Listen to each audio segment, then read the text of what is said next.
पहल के रविवासरी अंक में आप सबका बहुत बहुत स्वागत और अभिनंदन। विशेष रूप से अभिनंदन लोक पहल के संयोजक डॉक्टर विजय कुमार सिंह जी का। लोक पहल प्रत्येक रविवार को अपनी जून जूम व्याख्यान माला का आयोजन करता है और इसका प्रसारण, लाइव प्रसारण, जीवंत प्रसारण सोशल मीडिया के विभिन्न प्लेटफॉर्म पर होता है।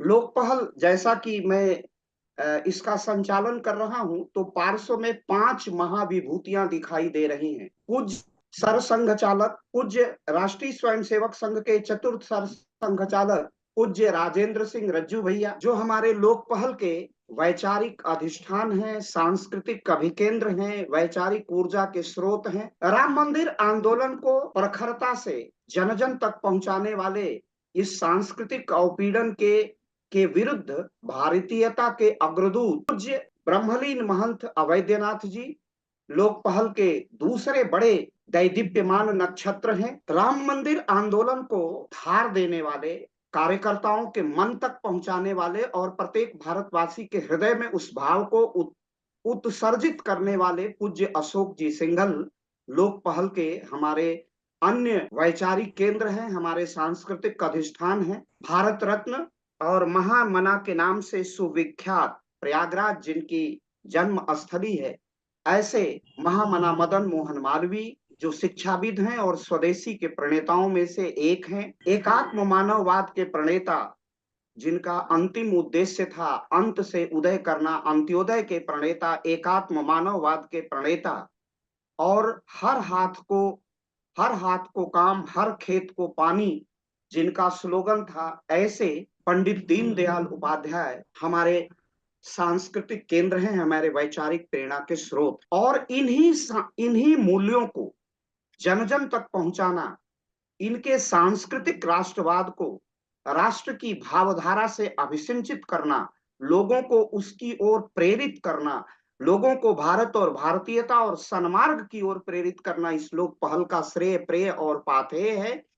लोक पहल का जो मुख्य कार्य है और लगातार अनवरत 3 वर्षों से लोक पहल जिस पर कार्य कर रहा है, वह है उत्तर प्रदेश के यशस्वी मुख्यमंत्री पूज्य योगी आदित्यनाथ जी की नीतियों को जनता तक ले जाना, उनके सांस्कृतिक, आर्थिक, राजनीतिक, उनके सांस्कृतिक राष्ट्रवाद को जन जन तक पहुंचाना, प्रसारित करना और उसे जन का विषय बना देना, विमर्श का विषय बना देना और सांस्कृतिक राष्ट्रवाद को, सांस्कृतिक पुनर्जागरण को राष्ट्र का प्रमुख विषय बना देना, उसे जन जन तक पहुंचा देना, विमर्श का विषय बना देना, मीमांसा का विषय बना देना और पढ़ अनपढ़ प्रत्येक भारतवासी तक, प्रत्येक भारतवासी में इस उद्गम को उस आत्मा में बसे हुए उस अनन्य स्रोत को, उस आत्मा की ऊर्जा को प्रज्वलित कर देना हमारा मुख्य उद्देश्य है। और हम 3 वर्ष से निस्वार्थ भाव से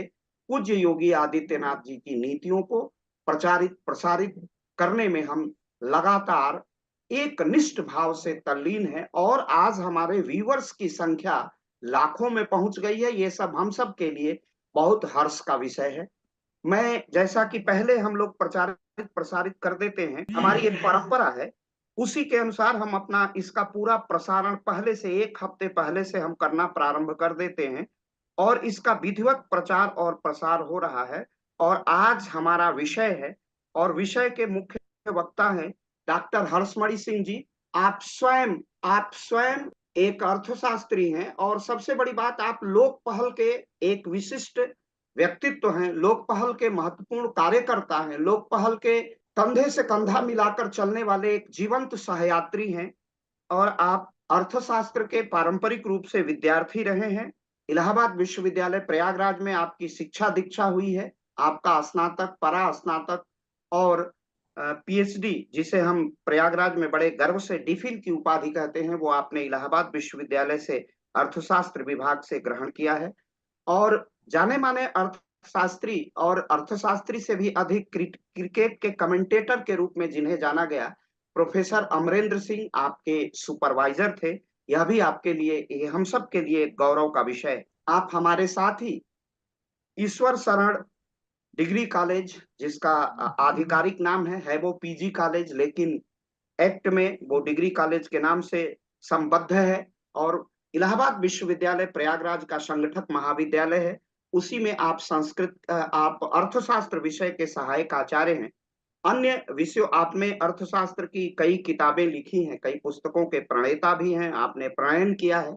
और इसी के साथ एक दूसरी भाव दृष्टि आपके साथ जुड़ती है कि आप एक कवि हृदय व्यक्ति भी हैं।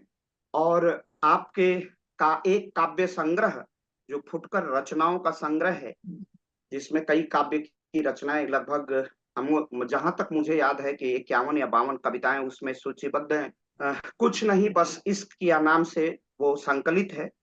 और रात के जूड़े में पलाश का फूल, कोविड की जब महामारी भारत पर आई थी तो एक अर्थशास्त्री का अर्थ चिंतन और उसको किस तरह हम भावों में अभिव्यक्त करते हैं, भारत के सांस्कृतिक सामाजिक आर्थिक जीवन में किस प्रकार का विक्षोभ आता है, किस प्रकार का संक्रमण आता है, उस पर एक थीम की प्लॉटिंग है।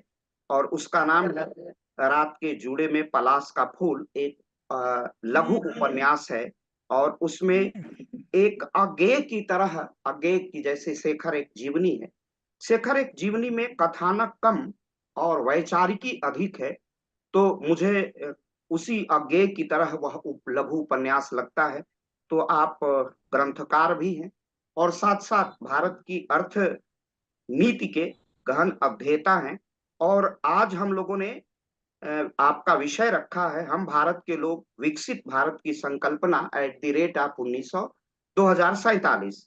भारत के माननीय प्रधानमंत्री, उत्तर प्रदेश के यशस्वी मुख्यमंत्री, आप सब जानते हैं कि हम अपनी अर्थनीति निरंतर प्रगति के पथ पर अग्रसर हैं। और हमारी जो ग्रोथ रेट है वो भी अधिक है, इसके साथ हमारी बेरोजगारी का प्रतिशत भी अधिक है। लेकिन प्रधानमंत्री ने local for global, global global for local for vocal, vocal for global का नारा दिया है। इस नारे की अभिव्यक्ति है जो सूत्र वाक्य है, भारत को आत्मनिर्भर बनाना, भारत के कोई स्टार्टअप को आगे बढ़ाना, भारत में स्किल डेवलपमेंट करना, इंटरप्रेन्योरशिप करना, उद्यमिता को प्रोत्साहित करना। क्योंकि भारत में जब उत्पाद होगा तो विश्व मार्केट पर गुणवत्ता के साथ उसकी विक्रय होगी। और कोई देश जब निर्यात अधिक करता है, आयात कम करता है, तो उसका व्यापार शेष धनात्मक होता है। और इसी संदर्भ और परिप्रेक्ष्य में भारत के माननीय प्रधानमंत्री ने 4 जातियों का वर्णन किया: किसान, महिला, युवा और गरीब। यही हमारी 4 जातियां हैं। और इसी पर आज पाथे देने के लिए अपना उद्बोधन और इस विषय पर गहन मीमांसा के लिए डॉक्टर हर्षमणि सिंह हैं। लेकिन मैं सर्वप्रथम बीज वक्तव्य के लिए लोक पहल के माननीय संयोजक डॉक्टर बीके सिंह साहब को, क्योंकि उन्होंने ही यह विजन दिया था और इस विजन के अनुसार लगातार हम अनवरत प्रयास कर रहे हैं कि भारत की अर्थनीति को, जो वर्तमान सरकार की नीति है, और किस प्रकार हम बेरोजगारी से दूर ले जाकर बेरोजगारी के प्रतिशत को नीचे ले आकर के, क्योंकि भारत में एक नैरेटिव सेट था कि नौकरी मतलब केवल सरकारी नौकरी। और जो कार्य स्टार्टअप का हम यूनिकॉर्न कंपनियों की तरफ बढ़ रहे हैं। आप सब अर्थशास्त्र के विद्यार्थी हैं, जानते हैं कि $100 से अधिक जो कंपनी हो जाती है वो यूनिकॉर्न हो जाती है। हम उस ओर बढ़ रहे हैं। और इस समय भारत में घटती हुई संख्या में भी, थोड़ी सी स्थिरता और मंदी में भी, भारत के पास पहले तो 100 से अधिक थे, लेकिन यूनिकॉर्न कंपनियां अब इस समय जो अद्यतन आंकड़ा है वो 68 हैं। तो इन्हीं संदर्भ पर मैं अपने बीज वक्तव्य के लिए, जिनका संकल्प है और लोक पहल लगातार उसी ओर प्रयास कर रहा है, और भारत में उत्सव भी मनाया जा रहा है, हमारी लोकसभा का आम चुनाव है, तो इस संदर्भ में इसकी महत्ता और बढ़ जाती है। तो मैं आमंत्रित करता हूं डॉक्टर विजय कुमार सिंह सर को। नमस्कार। खुशी की बात है कि आज इस आभासी मंच पे हमारे प्रमुख विद्वान डॉक्टर हर्षमणि जी हैं और हर्षमणि जी आज के विषय के सूक्ष्मता को और उसके तकनीकी पहलुओं को विद्वान वक्ता के रूप में विषय प्रस्तुत करेंगे। संचालन डॉक्टर अखिलेश त्रिपाठी जी का हम लोगों के लिए जितना अच्छा रहता है और हमारे वक्ताओं को सुनने में कठिन से कठिन चीज जितनी आसान हो जाती है, वो हम लोगों के लिए बड़ी ही हर्ष का विषय है। विजन 2047 का विषय ये भारत के प्रधानमंत्री का संकल्प है और इस संकल्प को लोकपहल ने प्रतिबद्धता के साथ और खुद भी एक संकल्प लिया है कि प्रधानमंत्री का संकल्प देश का संकल्प कैसे बने। आप सब जानते हैं कि जितने भी विषय हैं भारत के विकास के और भारत के विनाश के, दोनों विषयों में परस्पर संघर्ष वैचारिक रूप से चलता रहा है। आज जो विषय हमारा विकास का है वो विनाश पे हावी है, लेकिन इस विकास यात्रा का कोई एक निश्चित समय नहीं बन पाता था, जिसकी वजह से चीजें आती थी जाती थी। हमारे प्रधानमंत्री ने उसका एक समय निश्चित कर दिया है और अब हमको एक निश्चित समय के अंतर्गत भारत के विकास यात्रा पे चर्चा ही नहीं करनी है, बल्कि उसको पूर्ण करना है। हम सब लोग ये कहते आए हैं कि भारत का विकास ऐसे हो सकता है, भारत का विकास वैसे हो सकता है, लेकिन भारत का विकास भारत के लोगों को लेबर बना के नहीं होता। यह बिल्कुल हम लोगों को निश्चित हो गया है। भारत का विकास तभी होगा जब भारत के लोग आर्थिक रूप से, मानसिक रूप से, शारीरिक रूप से सक्षम होंगे। और उसमें जो सबसे ज्यादा उपेक्षित समाज रहा है, जैसा कि अभी अखिलेश जी ने कहा कि हमारी महिलाएं रही हैं, हमारे युवा उपेक्षित किए गए हैं, हमारे किसान उपेक्षित किए गए हैं और हमारे छात्र किए गए हैं, किसान किए गए हैं। ऐसे में भारत का मजदूर, किसान, युवा और बेरोजगार अगर ये आर्थिक, शारीरिक और मानसिक रूप से संपन्न हो जाता है तो फिर भारत को विकसित होने से कोई नहीं रोक पाएगा। और हमको लगता है कि फिर 2047 बल्कि दूर दिखेगा, हम उसके पहले हो सकते हैं। इनको जितने जल्दी हम सक्षम बना लेंगे उतने जल्दी हम भारत को विकसित भारत के सूची, विश्व के विकसित देशों की सूची में डालने में सफल हो। तो यह अभी तक थोड़ा कठिन इसलिए दिखता था सामान्य लोगों के लिए, हम लोगों के लिए यह हमारे अनुकूल नहीं हुआ करती थी। हमको संघर्ष यही करना पड़ता था कि भारत के विकास में भारत की नीतियां बाधक न बने बल्कि साधक बने। आज संजोग से हम उससे ऊपर उठ गए हैं और हम पूरे विश्वास के साथ कह सकते हैं कि भारत सरकार और उत्तर प्रदेश सरकार की नीतियां भारत के युवाओं को, मजदूरों को, किसानों को और महिलाओं के उत्थान के लिए साधक हैं। उनको साधन के रूप में सहयोग करेंगी, न कि कहीं से कोई बाधा पैदा हो। फिर परेशानी कहाँ है? अब परेशानी ये है कि उन नीतियों से जनसामान्य को अवगत कराना और उन नीतियों का लाभ जनसामान्य तक पहुंचाना सुनिश्चित कराना। ये दोनों काम सरकार के साथ साथ समाज के हर जागरूक नागरिक का है।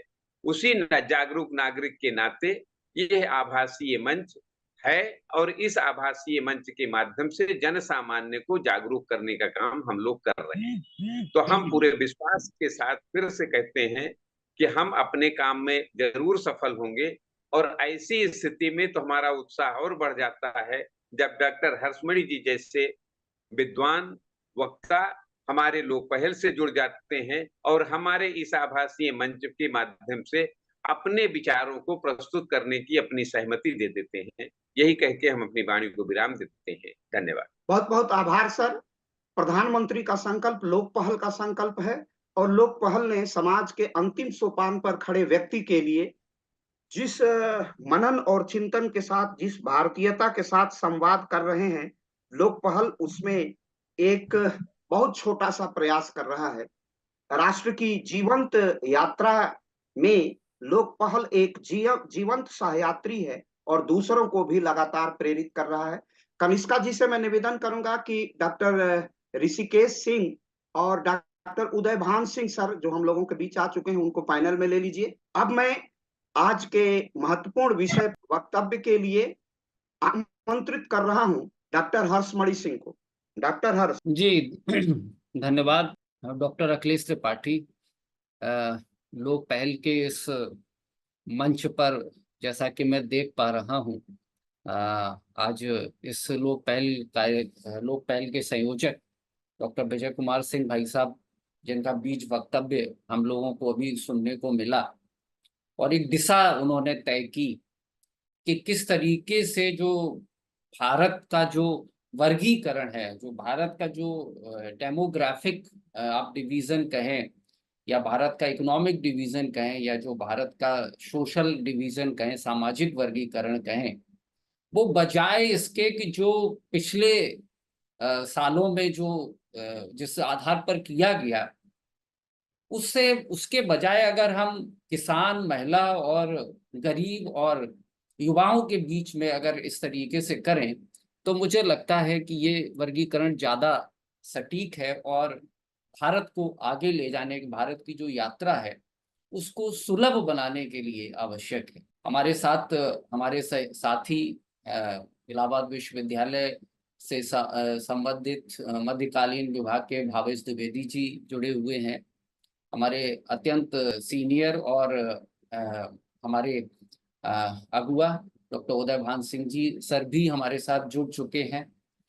आज के इस कार्यक्रम की एक और विशेषता ये है कि हमारे जो शोधार्थी छात्र हैं, स्कॉलर्स हैं, गौरव हैं, सूरज हैं, कृति हैं, ये भी हमारे साथ आज इस यात्रा में जुड़े हुए हैं और एक विचारधारा को आगे बढ़ाने में जिस आने वाली पीढ़ी का योगदान वांछित है और आवश्यक है, वह पीढ़ी भी हमारे साथ जुड़ी हुई है। इसके अलावा जो इस लोक पहल के इस कार्यक्रम को जो फेसबुक पर भी लाइव है, वहां पर भी अगर हमें इस बात को कोई सुन रहा हो, मैं उन सभी का स्वागत करते हुए अपनी बात को प्रारंभ करना चाहता हूँ। ये जो विषय है कि जो हम भारत के लोग हैं, वास्तव में मैं जिस विषय को लेकर आज इस मंच पर उपस्थित हूँ, वह विषय वास्तव में हम भारत के लोग और हमारी आत्मनिर्भरता को दृष्टिगत रखते हुए रखा गया है। और मैं इस बात से बिल्कुल अपनी बात को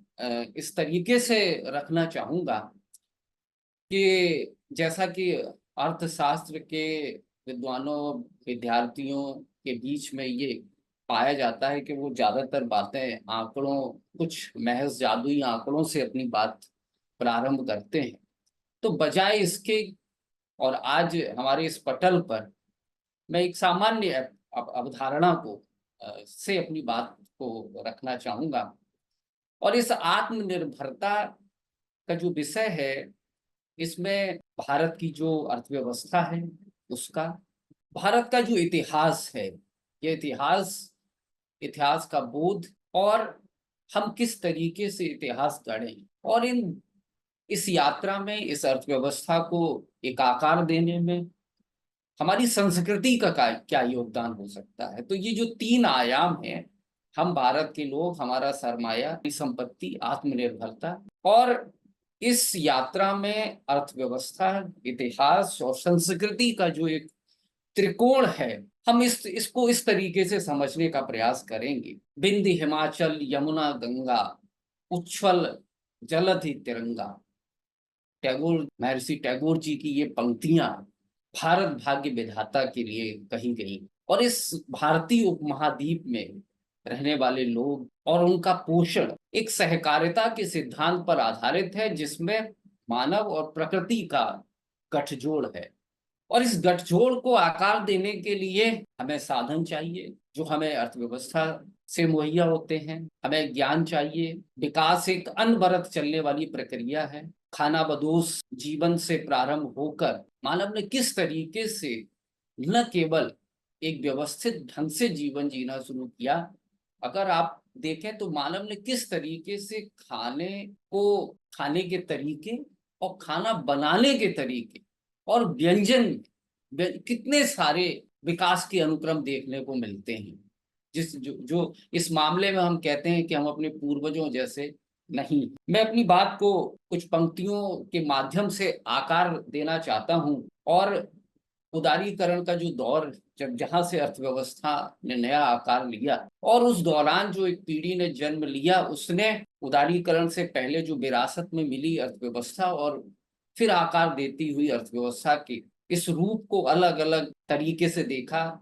ये बदलाव सामाजिक था, ये बदलाव राजनीतिक था, ये बदलाव आर्थिक था, ये बदलाव गरीबी से छुटकारा पाने का था, ये बदलाव हर हाथ को काम मिलने का था। तो नियति के साथ जो हमने वादे किए थे जब देश आजाद हुआ था, उस यात्रा से प्रारंभ होकर जो एक अर्थव्यवस्था के उन्नयन का जो दौर है, तो एक कुछ पंक्तियों के माध्यम से मैं अपनी बात को आगे बढ़ाना चाहूंगा। ये पंक्तियां एक सवाल छोड़ेंगी और उस सवाल के उत्तर में हम अपनी बात को प्रारंभ करेंगे। इस कविता का जो शीर्षक है वो है दरख्त का अक्स। दरख्त मतलब पेड़, और उसका जो एक अक्स है। तो छोटा सा एक गांव था जिसमें लोग थे कम और खेत थे ज्यादा। छोटा सा एक गांव था जिसमें लोग थे कम और खेत थे ज्यादा। लोग सरल थे, थोड़े गम थे, खुश रहते थे बिला इरादा। लोग सरल थे, थोड़े घर थे, खुश रहते थे बिला इरादा। फिर एक महाजन के सपने ने था गांव में सबको घेरा। छोटा सा एक गांव था जिसमें लोग थे कम और खेत थे ज्यादा।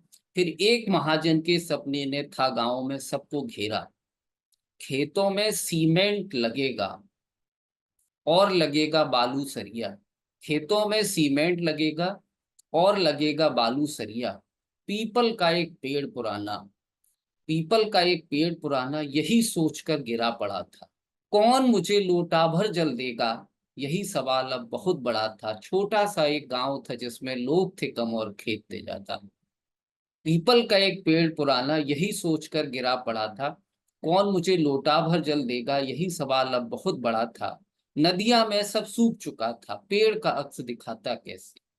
नदिया में सब सूख चुका था, पेड़ का अक्स दिखाता कैसे। नींद सभी की टूट चुकी थी, सपना आगे जाता कैसे।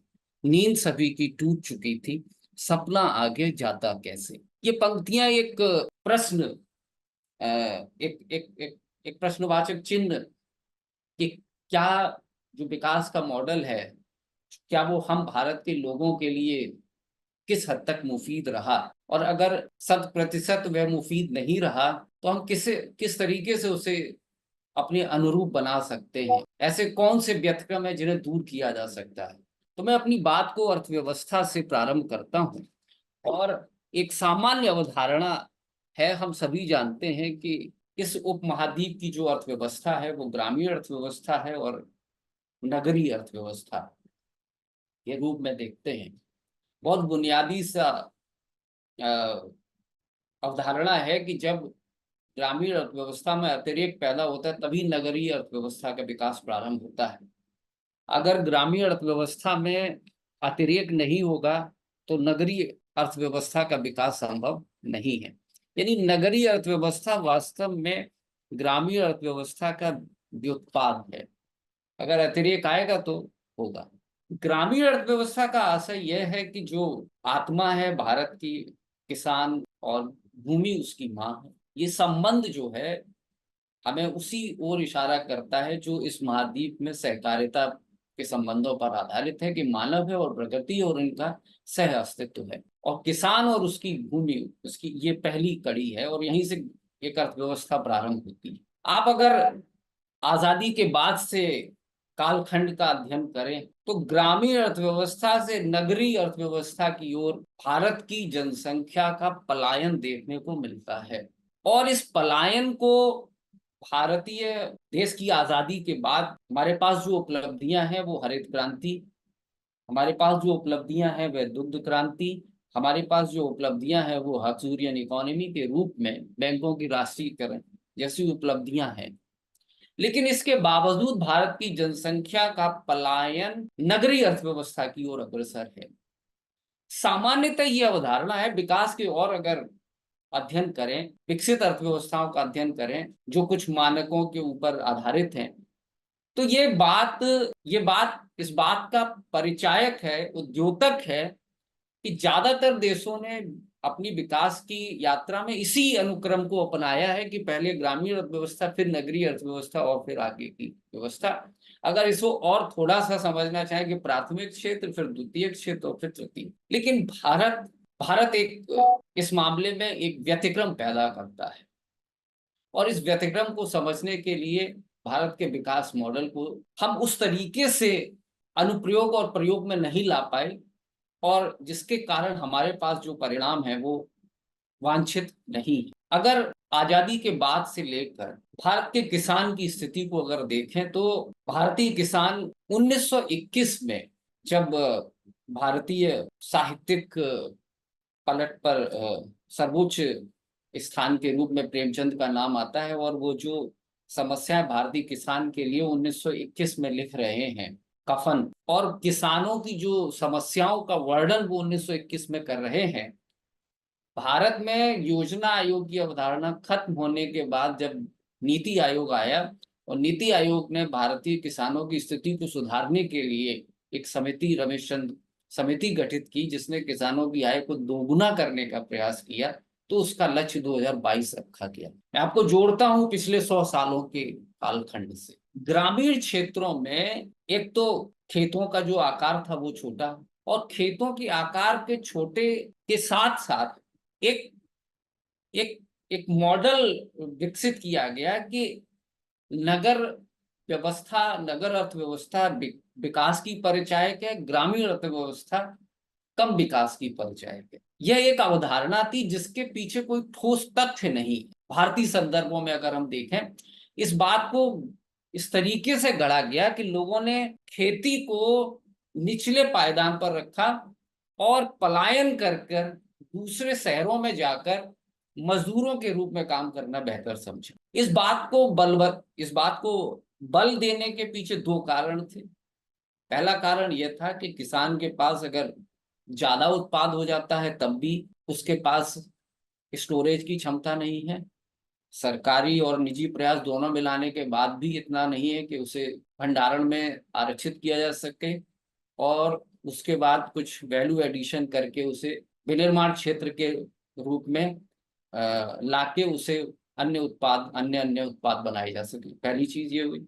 अगर उपज कम होती है तब ये समस्या स्वाभाविक है, क्योंकि उपज में जब है ही नहीं उसके पास इतना उत्पाद, तो वो वैसे भी नगरीय अर्थव्यवस्था में अपने अतिरिक्त को नहीं भेज पाएगा। तीसरी अवधारणा ये थी कि जब ये बात चला कि ग्रामीण क्षेत्र से शहरी क्षेत्रों में, तो लोग खेती को दूसरे पायदान पर समझने लगे और जल्दी जल्दी में जो जोतों का आकार था कि भाई हम पिता की भूमि थी 4 बीघा, अब एक बेटा किसी शहर में मजदूर के रूप में जाने के लिए तैयार है, तो अब दूसरे बेटे के सामने ये व्यवस्था है कि उसको अब बेचा जाए या वो भाग 4 से 2 में बट गया, तो वैसे ही उत्पादकता अब कम होने की नौबत आ गई और तकनीकी का उसमें इस्तेमाल अब नहीं किया जा सकता।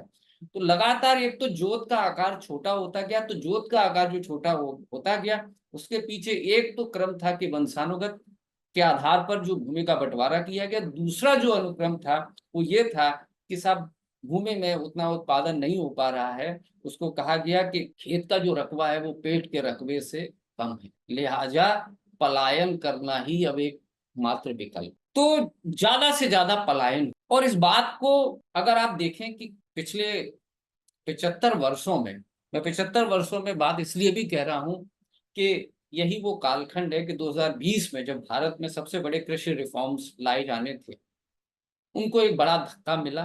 वो रिफॉर्म्स अनफॉर्चुनेटली प्लेस नहीं हो पाए, सरकार को उसे अपने वापस जाना पड़ा।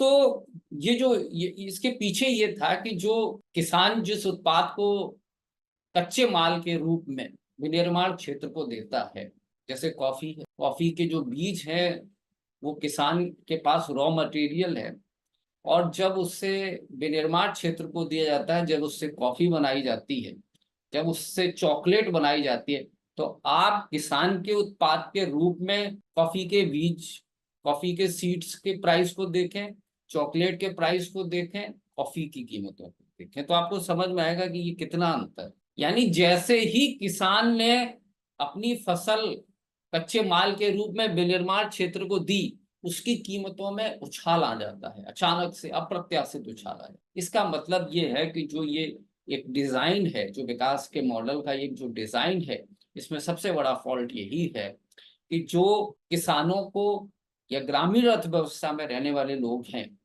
उनको शहरी क्षेत्रों में पलायन के लिए विवश करता है। और ये शहरी क्षेत्रों में पलायन के लिए इसलिए विवश करता है ताकि शहरों में विनिर्माण क्षेत्र को न्यूनतम मजदूरी दर पर कच्चा माल श्रम के रूप में, उत्पादन के साधन के रूप में मिल सके। तो ये एक जो सबसे बड़ा ये एक हमारे जो विकास के मॉडल में एक जो सबसे बड़ा ड्रॉबैक है, वो यही ड्रॉबैक है कि शहरों में बताया गया कि वहां समृद्धि है और लोग आतुर हो गए कि धीमे धीमे गांव से सारे लोग शहर की तरफ जाने लगे।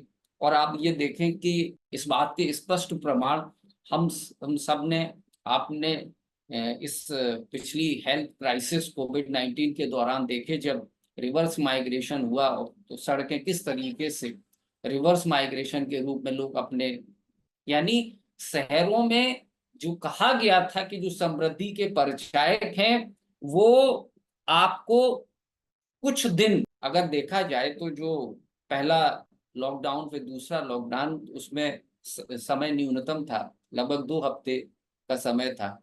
उस दौरान तक शहर इस पलायन की हुई जनसंख्या को संभालने की क्षमता नहीं रखती। इस बात को हमें सोचना पड़ेगा, इस बात को हमें समझना पड़ेगा कि हमारी आत्मनिर्भरता कहाँ है। हमारी आत्मनिर्भरता वास्तव में हमारी अर्थव्यवस्था में है और हम जमीनों का बंटवारा करते जा रहे हैं। एक लाइन है कि इतनी तो जमीन भी नहीं थी, इतनी तो जमीन भी न थी कि जितना बंटवारा हुआ। भारत में जो साइज ऑफ होल्डिंग्स हैं वो मार्जिनल है और स्मॉल है, सीमांत है, छोटी है, और उनकी संख्या 86% है। लेकिन छोटी जोतों को हम इस वजह से नजरअंदाज नहीं कर सकते कि उनका साइज ऑफ, वो एक बड़ी जनसंख्या का पेट भरती, आत्मनिर्भरता दी। तो इतनी तो जमीन भी न थी कि जितना बंटवारा हुआ हैसियत खाक में मिल गई शहर में जाके। ये इशारा है कि हैसियत खाक में मिल गई शहर में जाके, न तू मुझे गवारा हुआ न मैं तुझे गवारा, क्योंकि खेत का रकबा पेट के रकबे से कम। और ये रकबा इसलिए कम था कि एक एक एक माइंडसेट बना दिया गया कि सब शहरों में समृद्धि है। आप देखें कि जो किसानों की आय, प्राथमिक क्षेत्र में काम करने वाले जो किसान हैं, बाकी द्वितीय क्षेत्र में कुछ कामगार हैं, तृतीय क्षेत्र में कामगार हैं, अगर आप इनकी आय की तुलना 1947 से अभी 2020 के आंकड़ों तक के आधार पर करें कि जो लोग प्राथमिक क्षेत्र में काम कर रहे हैं यानी किसान, उनकी आय, और जो लोग द्वितीय क्षेत्र में काम कर रहे हैं उनकी आय, और जो लोग तृतीय क्षेत्र में काम कर रहे हैं, तो एक आंकड़ा ये कहता है कि किसानों की आय तो मात्र 14 गुना बढ़ी, जबकि द्वितीय क्षेत्र में काम करने वाले कामगार या तृतीय क्षेत्र में काम करने वाले कामगार, और अगर इसे और स्पष्ट कर दें कि एक सरकारी सेवक नौकरी जो करता है उसकी आय तकरीबन 120 गुना बढ़ी। तो कहाँ 14 गुना आय बढ़ी और कहाँ 120 गुना आय में वृद्धि। अब हम आते हैं इस बात पर कि जो अर्थव्यवस्था, जो जहां से बाजार का आकार बढ़ा, उदारीकृत व्यवस्था ने ऐसा बताया कि जो विकास का मॉडल है वो बाजार के आकार को बढ़ा देगा, बाजार का आकार जब बढ़ जाएगा तो उससे जो लाभ मिलेगा वो सब में बटेगा, तो कोई अंतर नहीं रह जाएगा, वो चाहे भारत का किसान हो या फ्रांस का रहने वाला किसान हो, ऑस्ट्रेलिया में रहने वाला जो ऊन का, जो भेड़ को पालने वाला गड़रिया, उसकी आय में कोई अंतर नहीं रह जाएगा। उदारीकृत अर्थव्यवस्था ने इन्हीं नियमों की वकालत की। अगर आप भारतीय अर्थव्यवस्था के परिप्रेक्ष्य में देखें तो भारत ने हिंदू ग्रोथ रेट से न्यू हिंदू ग्रोथ रेट और डबल डिजिट ग्रोथ रेट का सफर तय, लेकिन हिंदू ग्रोथ रेट का कंसेप्ट जो आया वो प्रोफेसर राजकृष्ण ने दिया। ये तकरीबन 60 के दशक में ये अवधारणा आई। उन्होंने इसे हिंदू ग्रोथ इसलिए दिया कि एक आम भारतीय संतुष्टि की अवधारणा को स्वीकारता है, वो कंज्यूमरिज्म के उलट ये अवधारणा है, और एक आम भारतीय ये सोचता है कि हाँ, अपने उपभोग को सीमित किया जा सकता है, इसकी एक सीमा होनी चाहिए, इसका कोई एक पैमाना होना चाहिए, इसे असीमित नहीं किया जा सकता। इस अवधारणा पर प्रोफेसर राजकृष्ण ने हिंदू ग्रोथ रेट का कंसेप्ट दिया, लेकिन उदारीकृत अर्थव्यवस्था ने हिंदू ग्रोथ रेट को एक मजाक के रूप में परिभाषित और कहा कि देखिए, उदारीकरण आते ही आपकी अर्थव्यवस्था में जो आर्थिक समृद्धि की दर है वो बढ़ जाएगी, और वास्तव में भारत में डबल डिजिट ग्रोथ रेट का दौर आ गई। ये बात सही है, लेकिन जो ग्रोथ रेट में वृद्धि हुई वो किस क्षेत्र से आई? प्राथमिक क्षेत्र से आई। बात तो ये हुई थी कि सब लाभ में सबका हिस्सा मिलेगा, प्राथमिक क्षेत्र का भी, द्वितीय क्षेत्र का भी, तृतीय क्षेत्र का भी। लेकिन आप एक सामान्य बिना अर्थशास्त्र पढ़े हुए सभी लोग जानते हैं कि भारत में कृषि का योगदान भारत की जीडीपी में लगातार घट रहा है। रोजगार के रूप में आज भी कृषि एक बड़ा क्षेत्र बना हुआ है। और भारत पर जब जब संकट आता है, चाहे वह ग्लोबल फाइनेंशियल क्राइसिस 2008 की हो, अगर मैं हालिया आंकड़ों की बात करूं, फिर चाहे 2020 में हेल्थ हैजार्ड के कारण रिवर्स माइग्रेशन की इश्यूज हो, और उसके दौरान लॉकडाउन से अर्थव्यवस्था पर आने वाले विश्व की तमाम अर्थव्यवस्थाओं के संकट की बात हो, कृषि ही एक ऐसा क्षेत्र है जो भारत की अर्थव्यवस्था को संकट से उबारने के लिए बार बार सहायता देता है। यद्यपि इसका जीडीपी में योगदान कम हो रहा है, लोग खेती छोड़ रहे हैं, भारत को लिए ये अवश्यंभावी है कि भारत में उसी तरीके से कृषि सुधारों को लागू करना तात्कालिक प्राथमिकता होना चाहिए। हम जो एग्रीकल्चर रिफॉर्म्स की बात सरकारों ने की, हो सकता है कि हम इम्प्लीमेंटेशन के दौरान उसमें कुछ बदलाव करें, वो किए जा सकते हैं, लेकिन एक लंबे समय तक कृषि के साथ किसानों की दुगनी आय करने की समस्या, कृषि को एक टैक्स हेवन के रूप में अब हमें देखना बंद करना पड़ेगा। एक और बात जो कहा कि जो उदारीकृत अर्थव्यवस्था के बाद जो विनिर्माण क्षेत्र की अवधारणा है, यानी हम कहीं ना कहीं इस बात पर फिर से जोर दे रहे हैं कि भारत का जो मानव और प्रकृति का अस्तित्व है, जो जो सहकारिता पर आधारित है, सहकारिता के कई सारे मॉडल्स हमारे यहाँ सफल हैं। आप उसमें इफ्को का नाम ले सकते हैं, आप उसमें अमूल का नाम ले सकते हैं, जो बड़ी कंपनी है, जिनके बड़े टर्नओवर, जिनका विश्व की बड़ी कंपनियों में नाम है, आप उनके टर्नओवर को दे सकते हैं जो सहकारिता पर आधारित है। यही हमारी सनातन परंपरा है, यही हमारी नैतिक परंपरा है। तो मैंने जैसा कि कहा था कि हम तीनों चीजों को लेके एक साथ चलेंगे, अर्थव्यवस्था, इतिहास और विनिर्माण क्षेत्र के साथ एक जो समस्या निकल के आई वो यह निकल के आई कि भारत में जो एक इंटरप्रेन्योरशिप है, जो भारत के अगर इतिहास को खंगालें तो जहां पर उस इंटरप्रेन्योरशिप जो नव प्रवर्तन वो आजादी के बाद से कहीं खो गई। और इससे खोने में ये भी एक तरीके का एक मॉडल ऑफ डिजाइन है कि इन ऐसे कारणों को प्रेरित किया गया कि जहां पर इंटरप्रेन्योरशिप की जो है उसको कमजोर किया जाए। आप देखें कि जब विनिर्माण क्षेत्र की बात आई, भारत में सुधार हुए, लेकिन भारत में विनिर्माण क्षेत्र में काम के लिए जो इंटरप्रेन्योरशिप थी, यानी एक पूंजीपति है और एक श्रमिक है। विनिर्माण क्षेत्र में तो ऐसे ही काम होगा, प्राथमिक क्षेत्र में तो भाई किसान है, उसकी जमीन है, विनिर्माण क्षेत्र में तो एक इंटरप्रेन्योर पूंजीपति होगा और दूसरे कामगार होंगे। आप देखें कि 1974 से 1979 के बीच में भारत में बॉलीवुड में तमाम सारी ऐसी फिल्में बनी, रोटी कपड़ा मकान से लेकर काला पत्थर तक, जिसमें पूंजीपति और श्रमिकों के बीच में जो संघर्ष है उसको प्रोमिनेंट तरीके से इम्पोज किया। यानी भारत में विनिर्माण क्षेत्र की गति हम देना चाहते हैं, लेकिन पूंजीपति हमेशा एक शोषण के रूप में प्रदर्शित किया जाता है। वह अपनी तकनीकी से अगर निवेश करता है तो उसके प्रतिफल के रूप में उसे कोई पुरस्कार भारतीय परिप्रेक्ष्य में नहीं दिया जा रहा था, जिसका कारण भारत में जो विनिर्माण क्षेत्र की अपेक्षित गति थी। मैंने आपसे कहा कि एक सामान्य अवधारणा है, अगर विश्व के तमाम अर्थव्यवस्थाओं का आकलन करें तो वो ये बताती है कि प्राथमिक क्षेत्र से हम द्वितीय क्षेत्र की ओर जाते हैं और ये होना चाहिए। लेकिन भारत में प्राथमिक क्षेत्र में जीडीपी का योगदान कम हो रहा है, द्वितीय क्षेत्र में योगदान इसलिए नहीं बढ़ रहा क्योंकि लैक ऑफ एंटरप्रेन्योरशिप। आप देखें कि इस दौरान भारत में जितने भी इंडस्ट्रियल डेवलपमेंट्स हुए, हमारे पहले प्राइम मिनिस्टर्स ने फॉरेन कोलैबोरेशंस के साथ आईआईटी की स्थापना की, आईआईएम की स्थापना की कि भाई हम इंडिजीनियस स्किल को करेंगे, हम अपने बांध खुद बनाएंगे। उन्होंने कहा भी था public sectors are the modern temple of the country. हम अपने बांध खुद बनाएंगे, हम अपनी नदियों को संवारेंगे, हम अपने कल कारखाने, हम अपनी कार बनाएंगे। लेकिन अगर लैक ऑफ एंटरप्रेन्योरशिप है, अगर पूंजीपति को आप पुरस्कार नहीं देंगे, पूंजीपति या नवप्रवर्तक कितने बड़े रिस्क, जिसको कहते हैं रिस्क लेता है, तब वो, ऐसे बहुत से पूंजीपति हैं कि जो किसी तकनीक के साथ आते हैं वो सफल नहीं हो पाते, और कितनी सारी आप रिस्क लेते हैं तब जाके आप बाजार में जमे रह पाते हैं। तो आप उसे पुरस्कृत नहीं करते, तो विनिर्माण क्षेत्र की जो गति है वो आप उसको कमजोर करते हैं। और अगर इंटरप्रेन्योरशिप को आप बढ़ावा देंगे, जैसा कि हमारी आत्मनिर्भरता की कुंजी है। अब देखिए क्या है कि जो उदारीकृत अर्थव्यवस्था है वो, मैंने जैसा आपको पहले ही कहा कि ये सब त्रिआयाम है, 3 डायमेंशनल 3D फिगर है ये। आप इसे एक एंगल पर नहीं देख सकते कि केवल अर्थव्यवस्था है, इसको इतिहास से क्या फर्क पड़ेगा, इसको संस्कृति से क्या फर्क पड़ेगा।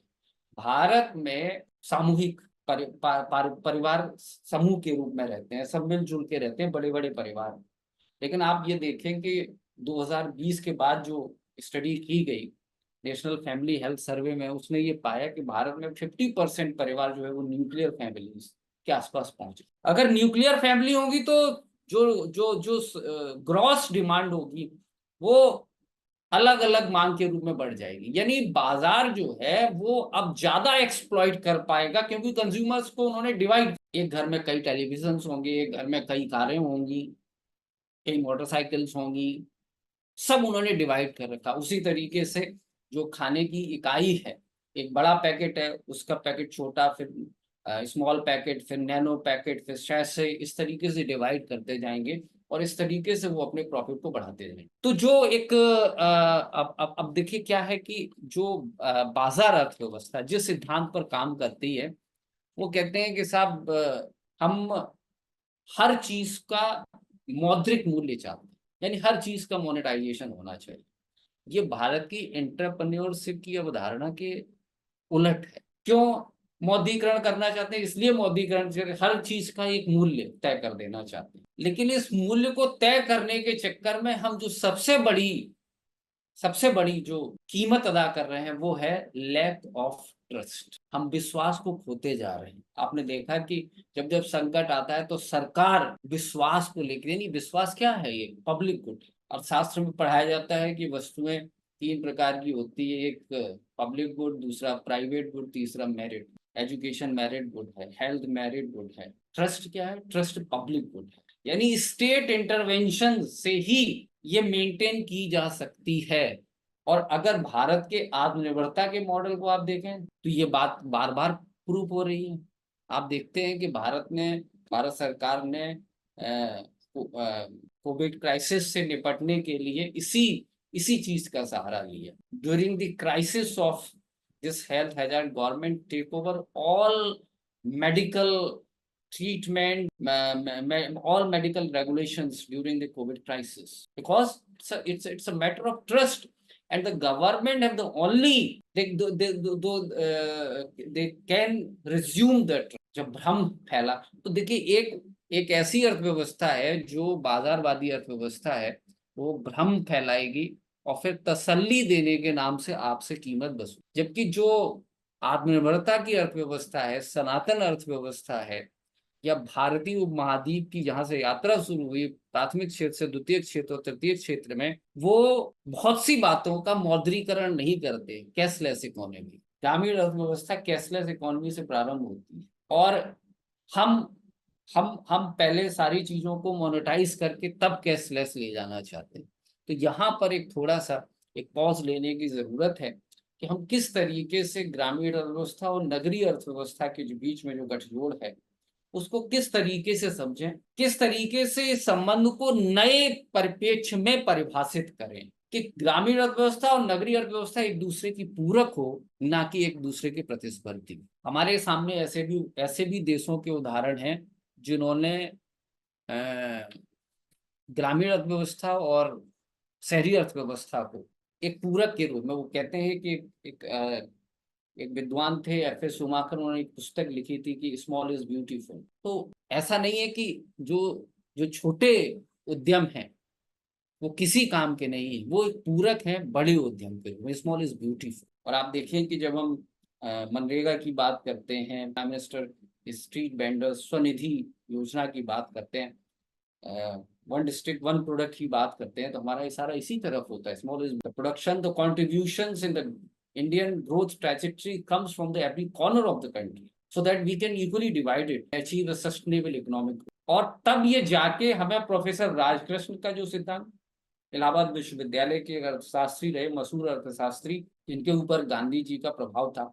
और आज अभी जब कार्यक्रम शुरू हुआ तो डॉक्टर अखिलेश त्रिपाठी जी ने इस लोक पहल की परंपरा पर जो महाभूत गिनाए, है ना, आप उसमें से देखें कि जो महामना जी थे, Mahamana ji is the branded ambassador of this culture, of this Sanatan parampara. He was a lawyer, he was an entrepreneur, he was a journalist, he was an educationist. उन्होंने किस क्षेत्र में क्या काम नहीं किया, इतने बड़े संस्थान को उन्होंने पैदा किया केवल अपनी because of the entrepreneurs. He was a man. तो शायद वो जो हमारे हमारे जो पंच प्राण है, जो हमारा जो पंचमेल है, जिनसे मिलके हमारा शरीर बना है, ये सब उसी तरफ हमको ले जाते हैं। मैं अब थोड़ी सी बात इतिहास लेखन की और कर लूं। भारत में जो, ताकि इस बात से भी स्पष्ट हो सके कि जो हमारी जो परंपरा है, ज्ञान की परंपरा, वहां से हमें क्या लेने की जरूरत है। हमें अपने इतिहास को कभी नहीं भुला देना चाहिए, हमें अपने इतिहास को बार बार बोलना चाहिए।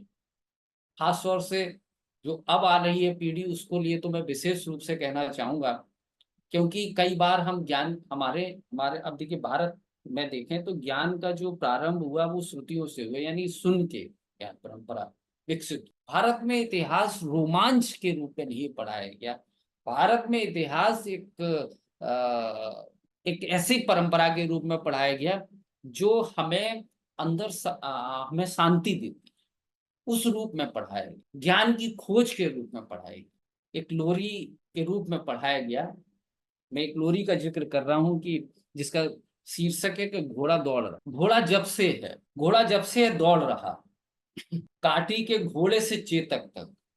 घोड़ा जब से है दौड़ रहा है। आपने काठी के घोड़े को सुना, आपने चेतक महाराणा प्रताप के घोड़े का नाम सुना। काठी के घोड़े से चेतक तक, लोरियों में, कविताओं में, कहानियों, घोड़ा कभी थकता ही नहीं।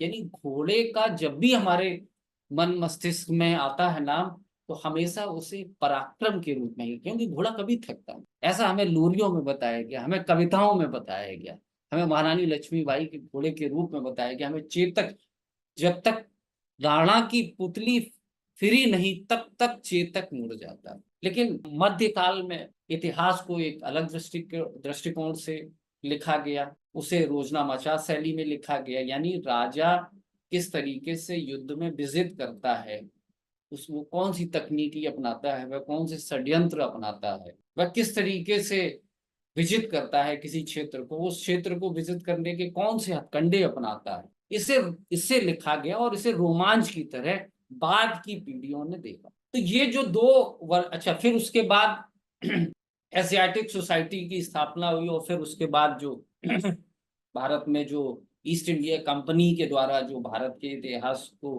किस तरीके से उन्होंने अपने तरीके से परिभाषित करने का प्रयास किया।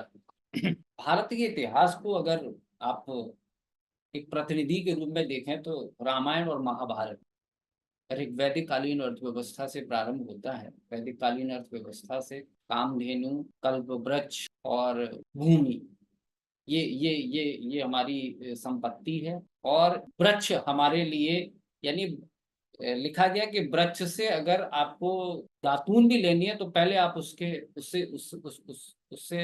इजाजत लें, उससे आज्ञा लें, तभी आप उस पर उसका उपभोग कर सकते। उसी तरीके से कामधेनु, ये सब मात्र सत्तात्मक है, मतलब 5 मात्रिकाएं कहेंगी। धरती हमारी माता है, नदियां हमारी माता है, गाय हमारी माता है, यानी जो सत्ता है वो मात्र शक्ति की ओर इशारा करती है। तो रामायण और महाभारत ये 2 बड़े सर्वकालिक बड़े ग्रंथ रहे। और आपने देखा कि जो तुलसीदास ने जो अपने राम और राम की कथा को किस तरीके से, क्या आप ये देखें कि मिथिला नरेश राजा जनक की पुत्री, भगवान राम ने शिव का धनुष तोड़ा, और मैथिली के गले में बरमाला पहने, लेकिन वो कहलाए क्या? वो कहलाई सिया राम। और उन्होंने जो शक्तियां भारत में, मैंने जैसा जिक्र किया कि 1974 से 1979 के बीच में सीधे सीधे बॉलीवुड यानी बम्बई सिनेमा ने ये ऐसा जानबूझकर प्रयास किया कि भारत में एंटरप्रेन्योरशिप को किस तरीके से कमजोर किया है। एक ऐसा ही एक और सिरा लेके आए वो स्त्री विमर्श के नाम पर, क्योंकि स्त्री विमर्श की जैसे ही बात आएगी आप संयुक्त परिवार को विखंडन करने की स्थिति में आ जाएंगे। तो आप देखिए कि मिथिला के नरेश राजा जनक की पुत्री मैथिली से भगवान राम ने शिव का धनुष तोड़ा और कहलाई सिया। सारे स्त्री विमर्श पर ये बात इतनी भारी पड़ती है कि भारत की सनातनी परंपरा पर तो ये एकदम है ही नहीं, तो सिरे से खारिज कर देना चाहिए। और ये खारिज केवल भारतीय जनमानस ही न करे, भारत की पूरी अवधारणा इसको खारिज करने के लिए रहना चाहिए। तमिल में एक ग्रंथ लिखा गया शिल्पाधिकारम। शिल्पाधिकारम में एक कवि है इंगालो, उसने लिखा कि एक व्यापारी है और उसकी एक पत्नी है माधवी और उसकी एक प्रेयसी। तो उसकी पत्नी प्रेयसी से उसे पीछे छुड़ाने के लिए दूसरे शहर में चली जाती है और सोचा कि उसने व्यापार करेंगे वहां पर, लेकिन वहां पर किसी तरीके से कुछ षड्यंत्र हो जाने से वहां के राजा का कोई जौहरी है वो उस व्यापारी को पकड़ लेता है। और उस राजा को पकड़ने के बाद जो है वो उस राजा के सामने लाया जाता है, उसे सोने के आभूषण की चोरी के जुर्म में उसे सजा दे दी जाती। वहां पे मृत्युशैया पर पड़ा है। उसकी पत्नी को ये बात पता चलती है, तो पत्नी ने जो एक विलाप किया, ऐसा शिल्पाधिकारम में इंगालो कवि ने लिखा है कि उसने जो विलाप किया कि ये किस तरीके का रहा, यानी राजा को हमेशा 24/7 अपनी प्रजा के साथ न्याय करने के लिए कटिबद्ध होना चाहिए। और वो उस व्यापारी की पत्नी कन्या माधवी विलाप करती है और श्राप देती है और वो शहर नष्ट हो जाता है। मैं इसे और इशारा कर रहा हूँ किस तरीके का शहर, किस तरीके के राजा के कर्तव्य है। आप अगर वापस रामायण में आए तो आप देखते हैं कि भगवान राम सबरी से संवाद करते हैं और वे सभी से संवाद करते हैं। और वास्तव में आप ये देखिए कि वो दिखाते हैं कि राजा का कर्तव्य 14 साल पहले ये देख के आए कि राज कैसे किया जाए। राजा का कर्तव्य, राजा के अधिकार के साथ राजा के कर्तव्य ज्यादा है, इसलिए पहले 14 साल वो जाए, वो पहले देख के आए कि किस तरीके से किया जाए। और भारत की जो शिक्षण व्यवस्था में ये व्यवस्था की जो छात्र है वो घर से अलग होकर गुरुकुल में शिक्षा ग्रहण करेंगे और अपना भोजन अर्जन स्वयं करेंगे और इसी दौरान वे समाज में जाकर समाज की विसंगतियों को देखेंगे, उनका अध्ययन करेंगे और समाज का ये दायित्व होगा कि उनका पालन पोषण करें। इस तरीके का ये जो आत्मनिर्भर अर्थव्यवस्था, आत्मनिर्भर समाज, हमें उस तरफ जाने की आवश्यकता है। इस अवधारणा का प्रयोग भारत में राम को कहा गया कि राम का नाम राम से बड़ा राम का। इस बात को बाद के कालखंडों में इलाहाबाद से ही संबंधित एक और बड़े कवि हुए और उन्होंने एक बड़ी कविता लिखी राम की शक्ति पूजा, कि किस तरीके से मौलिक संकल्पना पर आधारित है। और वो कहते हैं कि जब भगवान राम विजिट करने के लिए और समुद्र पर, तो उन्होंने यज्ञ किया, शक्ति की कल्पना की और शक्ति की कल्पना में सारे जो भी उनके उपादान थे वो सब उपस्थित थे। लास्ट में कहा कि साहब एक कमल के फूल की आवश्यकता है और अब कमल का फूल कहाँ से लाया जाए। तो भगवान राम को ये याद आया कि बचपन में माँ मुझे राजीव नयन कहती, और इस तरीके से वो अपनी नेत्र को अर्पित करने के लिए तैयार हो गए। तो कोई समाज अपनी संस्कृति को गढ़ने के लिए उन्हीं आदर्शों का सहारा लेता है जिन आदर्शों को वो स्थापित करता है। कहते हैं कि पोइट्स आर अनएक्नॉलेज्ड लेजिस्लेचर, यानी जो सामान्य भाषा में जो साहित्य लिखा गया वो वास्तव में ऐसा साहित्य है। अगर आप प्रायोजित साहित्य की बात न करें, वो ऐसा वास्तव में साहित्य है जो वास्तव में उस देश, उस कालखंड की, उस देश की कण कण में विद्यमान। मैं तो जो इतिहास हमें पढ़ना है और इस इतिहास के साथ हमें अपने आप को सामंजस्य बनाना है। एक अर्थव्यवस्था को हमें अगले पायदान पर ले जाना है, यानी हम अपनी आत्मनिर्भरता, हम अपनी बात को किस तरीके से ब्रांड के रूप में विश्व के सामने प्रस्तुत करें। हमें हड़बड़ाने की आवश्यकता नहीं है, हमें अपने विकास के जो मॉडल है, जो हमारे लिए अनुकूल है, हमें उस मॉडल पर अपने मंथन के साथ अपने इतिहास को टटोलते हुए पढ़ने की आवश्यकता है। और तब हम भारत को, और हम जो लोग हैं वो भारत को 2047 तक एक विकसित भारत के रूप में होते हुए देख सकते हैं। विकास के कई मानक होते हैं, एक होते हैं मात्रात्मक और एक होते हैं गुणात्मक मानक। आप देखें कि शिक्षा में ऐसे मानक इस्तेमाल किए जा रहे हैं जो मात्रात्मक, यानी एक रेटिंग दिया जा रहा है। रेटिंग शब्द आजकल सबसे ज्यादा पॉपुलर है। आप कोई सामान खरीदने जाते हैं तो वो एक फीडबैक आपसे तुरंत भरवाना चाहता है, कहता है इस पर रेटिंग दे दीजिए। आपके सामने कोई डिलीवरी बॉय कोई सामान लेके आता है, कहता है कि रेटिंग कर दीजिए। तो रेटिंग इज द, कि हम हर चीज को क्वांटिटीफाइड करते जा रहे हैं। पर क्या विकास की अवधारणा और मानव का कल्याण केवल मात्रात्मक विकास ही इस बात की गारंटी कर सकता है? मुझे लगता है कि यहाँ पर एक जो विराम की आवश्यकता है और सोचने की आवश्यकता है। अगर आप यूएनडीपी की रिपोर्ट्स देखें, जहाँ पर विकास के जो मापक हैं वो ह्यूमन डेवलपमेंट इंडेक्स से मल्टी पॉवर्टी इंडेक्स तक, यानी हम विकास की अवधारणा को फैलाते जा रहे हैं। भारत में शिक्षा नीति 2020 में हम नई एजुकेशन पॉलिसी की ओर जा रहे हैं। अब हम ये देखते हैं कि जो नई शिक्षा नीति है वो वास्तव में भारतीय अर्थव्यवस्था, भारतीय इतिहास और भारत की संस्कृति को किस प्रकार से समावेशित। 2022 में जो इंडिया स्किल रिपोर्ट आई उसमें यह पाया गया कि भारत में जो 46% ग्रेजुएट्स निकल रहे हैं वो इस स्थिति के नहीं है कि उन्हें रोजगार दिया जाए। तब ये संकट आएगा, जैसा कि ये बात बार बार उठ रही है। डॉक्टर अखिलेश त्रिपाठी जी ने भी अपने उसमें उठाया कि नौकरी का मतलब सरकारी नौकरी न माना जाए, इसे हम इंटरप्रेन्योरशिप के रूप में देखें, हम इसे रोजगार प्राप्त करने के बजाय रोजगार प्रदाता के रूप में देखें, यूनिकॉर्न कंपनी के रूप में देखें, स्टार्टअप के रूप में देखें।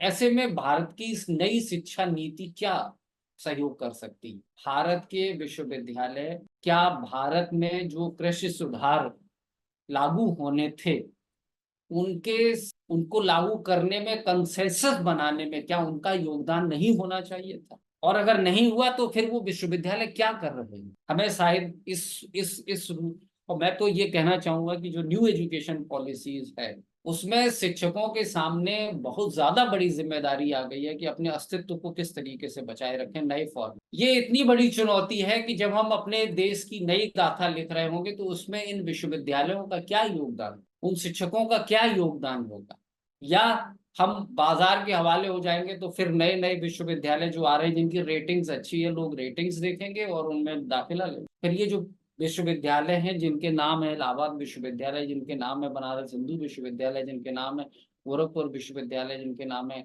उन विश्वविद्यालयों का क्या किस तरीके का भविष्य तय होगा और वहां पढ़ाने और पढ़ने वाले लोगों का भविष्य क्या तय होगा? जबकि इंडिया स्किल रिपोर्ट ये कहती है कि 46% ग्रेजुएट्स आर नॉट एम्प्लॉयड। तो मुझे लगता है कि यहाँ पर भी छात्रों की भी जिम्मेदारी, जवाबदेही तय होनी चाहिए और शिक्षकों को भी अपनी जिम्मेदारी, विश्वविद्यालयों को अपनी दिशा तय करनी होगी कि हम किस तरीके के कार्य को आगे बढ़ाएं, किस तरीके से भारत की इस यात्रा में, जो विकसित भारत की यात्रा है, उसे हम उस तरफ ले जाएं। इन तीनों महत्वपूर्ण आयामों को हमें समझने की जरूरत है। जहां पर भी भटकाव है वहां हमें अपने दर्शन से इस बात को बल मिलता है। और मैं एक गीत के साथ अपनी बात को और आपको छोड़ता हूँ कि भारत में जो भी सभ्यता, भारत की जो भी सभ्यता है वो नदी के किनारे पनपती है। नदी हमारी माँ है और हमारी भाग्य विधाता है, और नदी एक जीवन पद्धति है। भारत में हमारी जो पूरी संस्कृति है, जन्म से लेकर और प्रयाण तक, सभी हमारे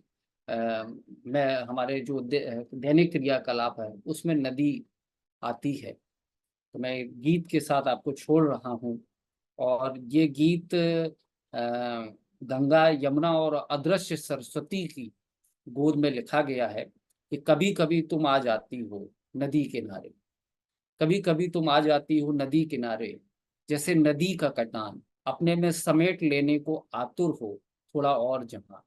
नदी अपनी हदें बार बार बताती है और घाटिये चल पड़ते हैं।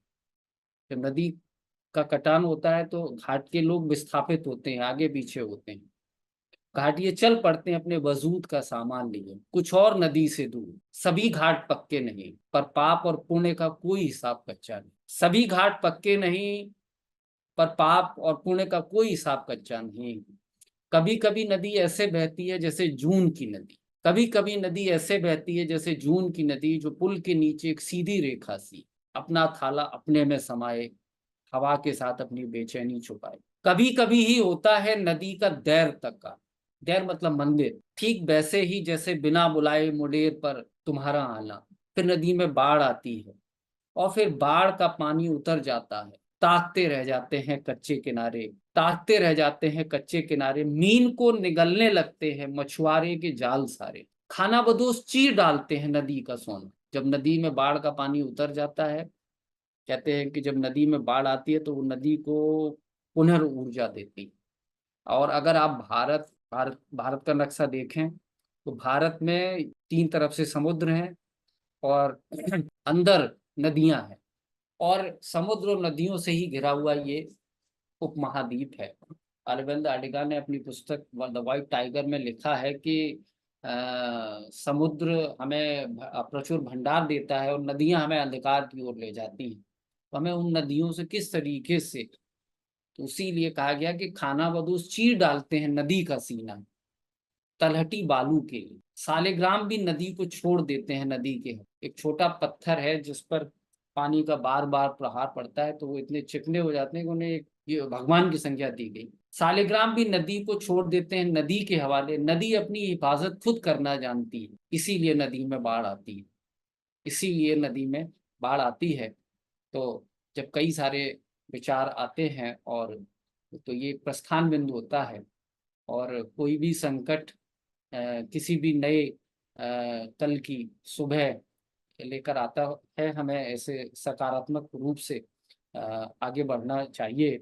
मैं इन्हीं अब शब्दों के साथ आप सभी का मैं बहुत बहुत आभार प्रकट करता हूं कि आपने मुझे इस महत्वपूर्ण वक्तव्य के लिए आमंत्रित किया और मुझे सुना। डॉक्टर अखिलेश त्रिपाठी।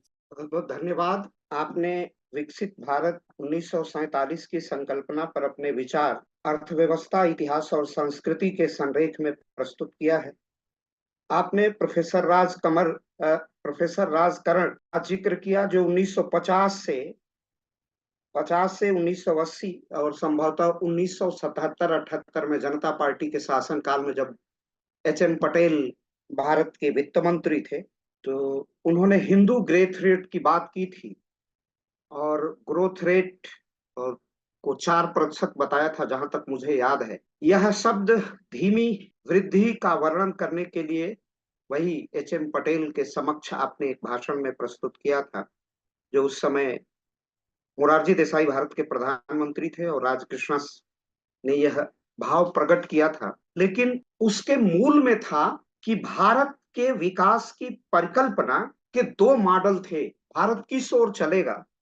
जब देश आजाद होता है, देश के पास कुछ नहीं था, तो देश ने और लगातार आक्रमणों को झेलते हुए देश की जो हिंदू विकास दर थी या भारत की अर्थव्यवस्था का जो मूल उत्स था, वो बिगड़ चुका था, समाप्त हो चुका था।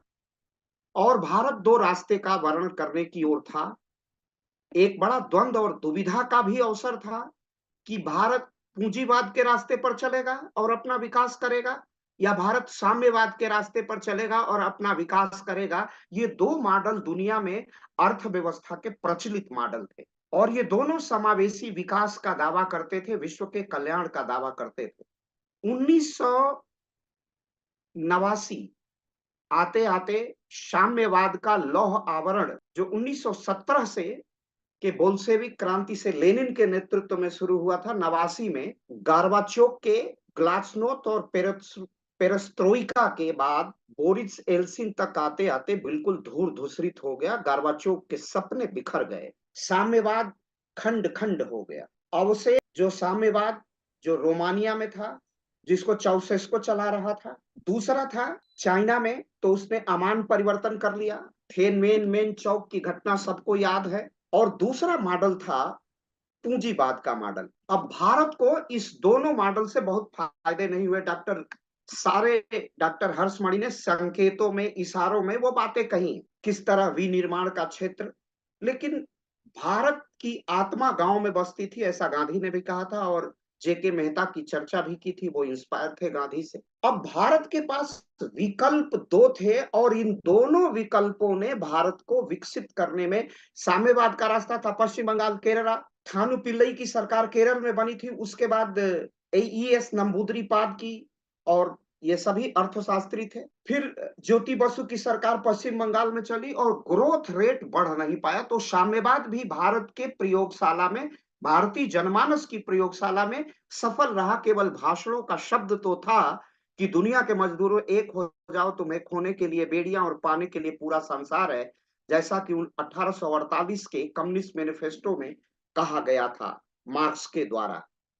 और वो बाइबिल है हमारे साम्यवादियों का। जो मॉडल किन्स का था, जो मॉडल पूंजीवाद का था, जो लाख से निकलकर आगे बढ़ता हुआ आया, जिसे हर्बर्ट स्पेंसर ने आगे बढ़ाया, रिकार्डो ने बढ़ाया, वो भी भारत की सरजमी पर समावेशी विकास करने के लिए उपयुक्त नहीं था। अब तीसरे मॉडल की जिसकी चर्चा विधिवत रूप से डॉक्टर हर्ष कर रहे थे, वह तृतीय जो थर्ड वे था, वो भारत का वे। और कोई भी देश, जैसे जैसे ही उन्होंने बात हिंदू ग्रोथ रेट की थी, तो बड़ी मंथर गति भले थी, लेकिन अभी डॉक्टर हर्ष ने कहा कि उसमें सस्टेनेबल डेवलपमेंट, एक अस्थायी विकास करने की संभावना थी, क्योंकि उसमें प्रकृति से छेड़छाड़ नहीं थी, कहीं ओजोन परत में छेद नहीं होने करने की गुंजाइश नहीं थी, क्योंकि हम नदियों को मां मानते थे, मातृभूमि मानते थे, अपनी वसुंधरा को।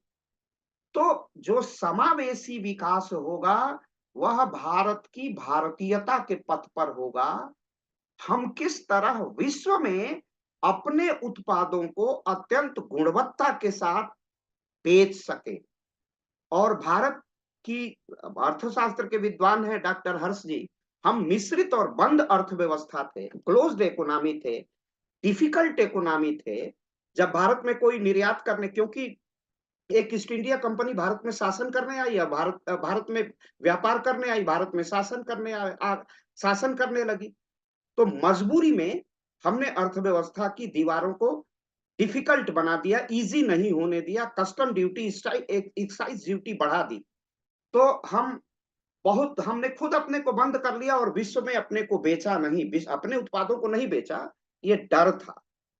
और 1900, डॉक्टर हर्ष उसे ज्यादा बढ़िया बताएंगे, 18वीं शताब्दी, 19वीं शताब्दी में, जब तक ये अंग्रेज औपनिवेशिक शासन, कोलोनियल स्टेट नहीं था, विश्व की अर्थव्यवस्था में लगभग 25% की भागीदारी भारत की थी।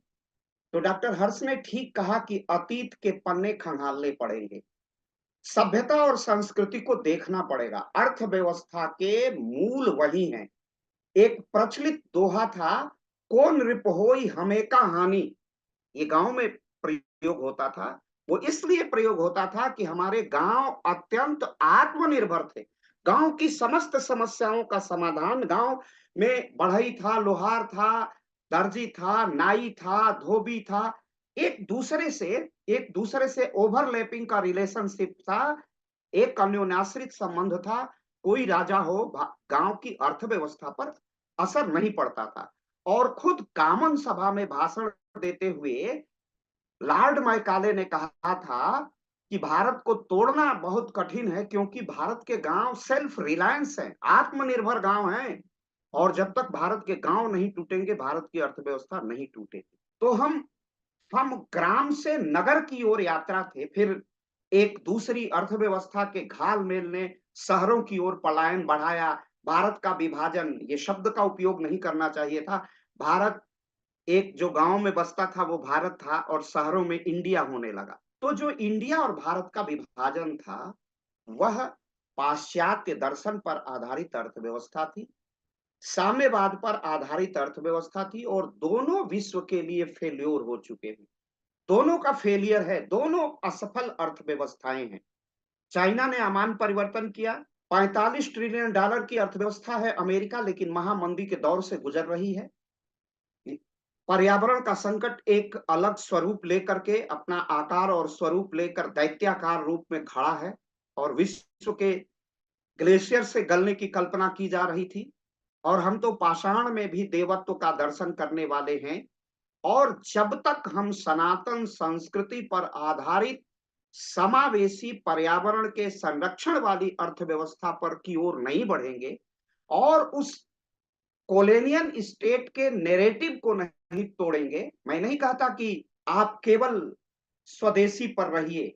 स्वदेशी का संदेश यही पहली बार बाल पाल लाल, बिपिन चंद्र पाल, गंगाधर तिलक जैसे मनीषियों ने दिया था। बाद में उसे और आगे बढ़ाया महर्षि अरविंद ने, और उसकी पहली उत्तेजना की लहर महामना में ही दिखाई देती, और वही एकात्म मानववाद का भी दर्शन था। हम घर से निकलते हैं तो मेरा एक परिवार है, परिवार के इकाई के रूप में मैं हूं। जैसे जाता हूं तो मेरी एक जाति होती है, जात से निकलता हूं तो समाज होती है, समाज से निकलता हूं जाति समाज, और समाज से निकलता हूं तो एक बृहत्तर इकाई हमारा स्वागत करने के लिए, अभिनंदन के लिए खड़ी है, वह है राष्ट्र। और राष्ट्र बनता है भावना के आधार पर, एक संस्कृति, एक सभ्यता के मानने वाले समर्थकों के आधार पर, अनुयायियों के आधार पर, जिसके 3 सूत्र हैं: सहजीवन, सह अस्तित्व और साहचर्य। इसी से राष्ट्र का, एक जीवंत राष्ट्र का निर्माण होता है, और हम इसी मार्ग का अनुसरण 2047 तक हम विकसित राष्ट्र तभी बन पाएंगे, विश्व अर्थव्यवस्था में अपना प्रतिशत तभी बढ़ा पाएंगे, जब प्रतापगढ़ का आंवले का मुरब्बा अमेरिका के किसी शॉपिंग कॉम्प्लेक्स में बिकेगा, क्योंकि गुणवत्ता है, और गुणवत्ता के साथ उसमें औषधि गुण है। और साथ साथ भारत की जनता को तैयार होना पड़ेगा, क्योंकि ये सरकार की, चूंकि मैं विधि का भी विद्यार्थी हूं, राजनीति विज्ञान पढ़ाता हूं, ये सरकारों का काम नहीं है पेटेंट कराना। WTO जो 8 उरुग्वे दौर के बाद गैट WTO में परिवर्तित होता है, यह भी एक कुचक्र था। कुचक्र हो या ना हो, उसका सामना करना पड़ेगा। हम पूर्ण वृत्त से ही अर्धवृत्त की कल्पना कर सकते हैं। विश्व पहले है, और विश्व की जैसी जीवन शैली है, उससे हम कट के नहीं जी सकते हैं। तो उस WTO के मंशा के अनुरूप भारत के लोगों को पेटेंट कराने के लिए तैयार रहना पड़ेगा। पेटेंट से कितना लाभ है? भारत में अगर अधिकाधिक मात्रा में उत्पादों का पेटेंट होता है, तो उसका 25%, 14 से 25% भाग तो सीधे उसकी खोजकर्ता, उसकी बौद्धिक संपदा का पर जो राइट है, उसके आधार पर आ जाएगा। भारत समृद्ध होगा, और हम अभी 3 ट्रिलियन इकोनॉमी से 5 ट्रिलियन, फिर 10 ट्रिलियन इकोनॉमी का सपना देख रहे हैं। वो स्वप्न साकार तभी होगा, जैसा डॉक्टर हर्ष ने कहा, स्टार्टअप करेंगे, इस इंटरप्रेन्योरशिप करेंगे, हम नए छोटे छोटे उद्योगों की प्रतिस्थापना करेंगे। लिज्जत पापड़ का कितना है, बाबा रामदेव का अपना स्वदेशी तकनीक से लगभग 2,500 करोड़ रुपए की अर्थव्यवस्था खड़ी है। तो ऐसी अर्थव्यवस्था हमें बनानी पड़ेगी, हमें अपने पुरुषार्थ को जागृत करना पड़ेगा। वो हमारे धर्मों से भी होगा, हमारी सामूहिक चेतना से होगा। डॉक्टर हर्ष ने कहा, वो सामूहिक चेतना हमारी संस्कृति और सभ्यता में बसती है, हमारे मंदिरों में बसती है। इन सब से रोजगार सृजित होता है। नदियों के किनारे मेले लगते हैं, रोजगार होता है। मंदिरों से रोजगार सृजित होता है, नदियों से, मंदिरों से, खेतों से। खेत, आज अर्थव्यवस्था में कृषि का कितना प्रतिशत रह गया है? तो हमें उस पर विचारण करना पड़ेगा कि भारत की आत्मा अगर गांव है, तो गांव की आत्मा खेत, किसान और मजदूर है। उसको, उसके आय को हम कैसे बढ़ाएंगे? कृषि पर आधारित प्रोसेसिंग उद्योग तब प्रतिस्थापित होंगे, ताकि गांव के व्यक्ति की प्रति व्यक्ति आय में वृद्धि होगी, परचेजिंग पावर बढ़ेगी, क्रय शक्ति बढ़ेगी। तब वह भी बड़े बड़े शॉपिंग कॉम्प्लेक्स में जा करके क्रय कर सकता है, उसमें अपनी सहभागिता निभा सकता है। भारत इसी साहचर्य की प्रतीक्षा कर रहा है, और हम उस दिशा में बढ़ रहे हैं। एक अर्थशास्त्री के मुंह से आपने ये सारा वक्तव्य सुना, डॉक्टर हर्ष का बहुत बहुत अभिनंदन, बहुत इस वक्तव्य के लिए स्वागत। डॉक्टर भावेश जी, डॉक्टर भावेश, हाँ सर, बताएं। प्रणाम। बस अपना धन्यवाद औपचारिक ज्ञापन करिए। उसके पहले मैं डॉक्टर उदय भान सर, डॉक्टर उदय भान सर। हाँ जी डॉक्टर साहब, जी डॉक्टर साहब, हाँ डॉक्टर सर, साहब। सर एक आपके वक्तव्य की हम अपेक्षा करते हैं, तब डॉक्टर भावेश। बहुत सुंदर डॉक्टर साहब ने अपना विषय रखा, और जब ये बोल रहे थे तो इन्होंने सब चीजों का समन्वय किया। जी सर। प्राचीन अर्थव्यवस्था किस प्रकार से, ग्रामीण अर्थव्यवस्था किस प्रकार से, फिर कैसे घूमते फिरते 1947 से फिर अब तक, और अब 2047 कैसे उस लक्ष्य को प्राप्त कर सकते हैं। अनेक विघ्न बाधाएं रहीं, अभी भी हैं। और जब वो बोल रहे थे तो मेरे मन में दो तीन पंक्तियां कौंध रही थीं कि मुद्दतों के बाद करवट ली जरा तारीख ने, वाह, मुद्दतों के बाद करवट ली जरा तारीख ने, सांकलों को जोर से फिर खटखटाओ दोस्तों, और जिन दरख्तों से मिले हों बाग को कांटे ही कांटे, उन दरख्तों को चमन से अब हटाओ दोस्तों। ये जो अनुभव रहा, पिछला अनुभव रूपी जो कंटक मिले, कांटे मिले, उनको साफ करते हुए हमको आगे जाना है। और जैसा कि पिछले वक्तव्य में मैंने कहा भी था कि इतना आगे हमको जाना है, इतना आगे जिसका कोई छोर नहीं, इतना आगे जिसका कोई छोर नहीं, जहां पूर्णता मर्यादा हो, सीमाओं की डोर नहीं, सभी दिशाएं मिल जाती हैं उस अनंत नभ को, पथ का अंतिम लक्ष्य नहीं है, सिंहासन चढ़ते जाना, सब समाज को लिए साथ में, हमको है आगे जाना। अभी तक जो विकास का पथ रहा है छिन्न भिन्न रहा है, कोई ज्यादा, कहीं विकास कहीं ज्यादा हो रहा है, और जो अर्थव्यवस्था से जो अर्जन होता था वो समानता, वितरण में समानता नहीं थी। तो वो वितरण की समानता को अर्जित करना है। जो भेदभाव होता था वितरण में, वो वितरण ना हो, वो भेदभाव ना हो, वितरण समान हो, सब समाज को लेकर हमको आगे जाना है। यही पूर्ण विकसित समग्र विकास, सतत विकास 2047 का लक्ष्य है। और इसको ठीक ढंग से डॉक्टर हर्षमणि जी ने बहुत अच्छे ढंग से इसको परिभाषित किया, रेखांकित किया है कि यदि ऐसा हो सका तो निश्चित रूप से 2047 पूर्ण विकसित भारत का जो लक्ष्य है वह साकार हो सकेगा। बहुत बहुत आभार हर्ष जी आपका कि आपने बड़े सरल सहज शब्दों में हम सबको पाथेय प्रदान किया है। देखिए, उम्र में छोटे बड़े हम हो सकते हैं, लेकिन अनुभव जो होता है उसको प्रणाम किया जाता है, उसको नमन किया जाता है। इस दृष्टि से मैं हर्ष जी को नमन करता हूं। उन्होंने बड़े अच्छे ढंग से हम सबको बताया कि अंततः 2047 का पूर्ण विकसित भारत का लक्ष्य कैसा रहना चाहिए। धन्यवाद। बहुत बहुत आभार सर। जब आपका कमेंट आता है और जब आपने एक कविता पढ़ी है, आपकी ये स्वरचित कविता ही होगी, जैसा मुझे पूरा विश्वास है। वो पूरा जो अंत्योदय की दृष्टि है, भारत की जो समावेशी दृष्टि है, भारत की जो उपनिषदों की दृष्टि है, और जैसा हम कहते हैं कि जो महाभारत में नहीं वो भारत में नहीं, वही अंतर्दृष्टि है। उसमें भीष्म के शांति पर्व के अनंत श्लोक फूट रहे थे, और आपकी टिप्पणी से हमें बहुत ऊर्जा मिलती है, क्योंकि आप एक विद्वान हैं और आपका जो सामीप्य स्थापित होता है वो पंडित दीनदयाल उपाध्याय से होता है। और दीनदयाल की एकात्म मानववाद और अंत्योदय को की जो संकल्पना है वो भारत की मौलिक संकल्पना, भारत के वेदों से, उपनिषदों से, पुराणों से, उसे हम एक तरह से कहें कि वो भारत की आत्मा है और भारत की एकात्मकता का सूत्र है, तो अतिशयोक्ति नहीं होगी। और मैं आपका जो भी वक्तव्य आता है, आप अपने को आवृत नहीं करते हैं, लगातार कुछ ना कुछ नया इंटरप्रिटेशन लेके आते हैं, वो हमारे लिए बड़ा ऊर्जा का काम करता है। सर, आपने पिछले वक्तव्य में जब आपका पाथेय है, मैं कल रात को सुन रहा था आपका पाथेय, उसमें दीनदयाल के प्रति जो वो दृष्टि थी, उसके प्रति जो ओझल थी, मैं पुनः निवेदन करूंगा कि उस पर अवश्य लिखा जाना चाहिए सर, और हम लोग सब मिलके उसको प्रकाशित करेंगे, क्योंकि वो दृष्टि अद्भुत है। उस पर तो अभी बात ही नहीं हुई।